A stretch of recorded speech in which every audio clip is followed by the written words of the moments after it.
Good Wednesday morning and welcome back. Today, I'm going to let you guys listen into a conversation that John and I just had. I was essentially asking John about children, elementary school, and recesses. My kids are currently in school where the older one is in fourth grade and he only has one recess and then has a lot of homework in the evening. So we're just talking about, is that the best option for a school to take, and maybe how could they change their approach? And you get to hear what John's thoughts are on that. What would the foundation be for even saying, hey, you guys should be doing more recess and this is why? Well, the reasons are very straightforward, I think. The most important things you learn by accident, and then you realize you've learned them. So I went to this superb high school, but we spent 2 afternoons a week playing games, all afternoon.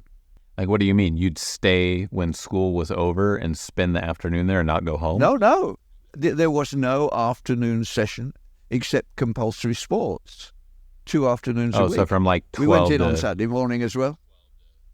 No, you have lunch, so it'd be more like 2 till 4. Wow. The afternoon session. And, of course, you learn a lot in that. It wasn't wrong to think that playing team sports when you're not good at it, especially in an intellectual school, so where people are good at academic things, and then they have to find their slot in other things as well. We all learn in that process. I love Gerard Manley Hopkins' description of the Christian life.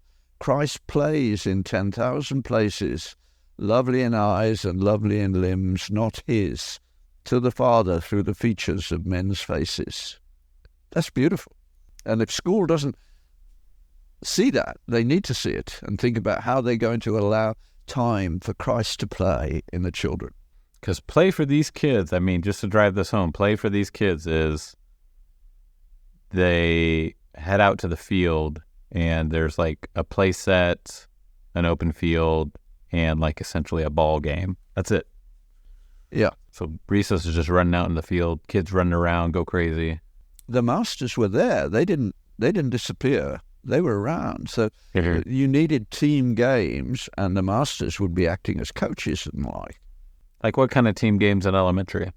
We had shorter days in elementary school. This was at high school.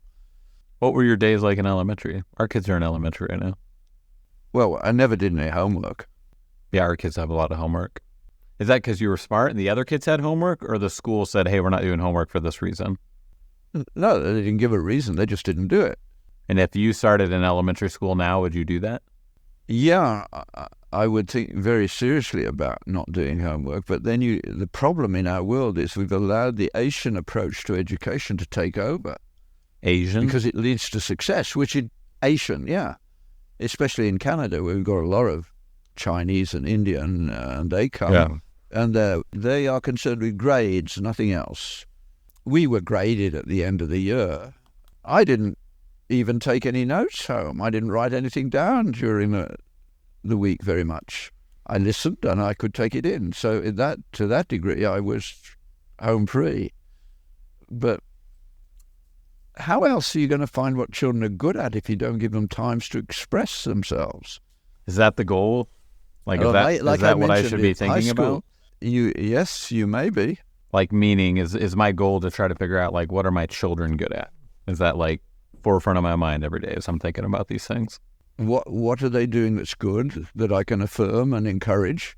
Yeah. And what are they doing wrong, that we tend to be too tough on the wrong and too unthinking on looking for their abilities? Remember that they don't really have a developed sense of right and wrong in the moral sense, other than the image of God within the Ten Commandments level.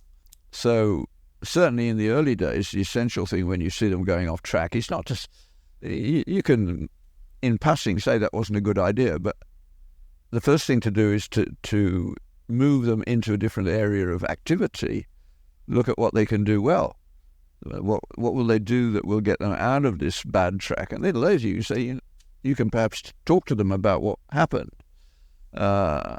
But until 6 or 7, they're not really truly moral beings. They're remembering everything that's said and done, and so you're stocking their mind with things that matter and making sure they don't waste it on things like screens as far as possible. Going back, it's been on my mind to talk to the school about recess and having kids get some time where they're running around and not having to sit at a desk. So they've planned out the school. They've planned one recess for third, fourth, fifth, I think. Third, fourth, fifth, and seventh. I think with the mindset, and I think one rebuttal that they would say, well, if we give a recess out, say 2 more 15s or whatever, we're just removing time from the teacher. And then that just goes back to the top of this. You said you didn't have any homework early on. Our kids have homework. So not only are they not getting the recess, but then their evenings are also then taken up with homework. And me as a kid, I remember I just came home and played and sweat all day. There's nothing being processed into important futures. Translation of mere fact into character. They need to think, how is character formed? It's not formed by turning them into little machines that memorize everything and then dump it. All you need to do to show that it's not a good idea is to give them an exam they had a year ago and see how they do with it. Yeah. The answer will not be good news. And you think that would show them that the kids need recess? Well, it'd show them that what you're doing at the moment is not working. It's memorize and dump. And what happens if you give time, the mind will work with what's there. But if there's no space during the week, they're destroying childhood. I mean, that's the big loss. I mean, my childhood nowadays looks like fairyland, doesn't it? Well, I mean, on the last talk with Peter Crate, he was talking about you grew up in a very exceptional area with a ton of history around you. And so you put that plus a bike and a kid and freedom, it's a pretty good mix. I didn't do, I loved going. One of the things my parents were very good at, they realized that I liked history. So our idea of fun was to go to, some old building and look at it and see what artifacts they'd got.